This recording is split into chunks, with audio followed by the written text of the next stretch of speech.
ভাই হলো বাইক খান বিকিত একদম ফুললি কন্ডিশন বালা কন্ডিশন আর 2011 model Pulsar 135 LS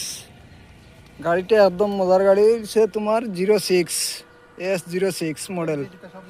chain set block সব নতুন লাগাইলেছে বিন্দাস খালি আইয়া লইয়া যাইতা একদম কম দামের মাঝে 22,000 টাকা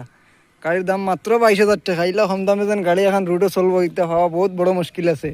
আইতা আর লইয়া যাইতা চালাইতা কোনো খরচ নাই খালি দুমাদুম চালাইতা বিন্দাস গাড়ি কোনো অসুবিধা নাই গাড়ি তো দেখো পুরা সুন্দর গাড়ি একদম লাল কটকটা গাড়ি খালি এখন মানুষের রেড কালারের গাড়ির ডিমান্ড বেশ ওইখান রেড কালার এখন আছে এখন আইতে আর লইয়া যাইতে একদম পুরা রোডও চালাইতে পারবা রোড কন্ডিশন গাড়ি অন্য গাড়ির নম্বর সব দিয়া দিলেইছে চেক করে দেখতে পারবা 2011 মডেলের পালচার 135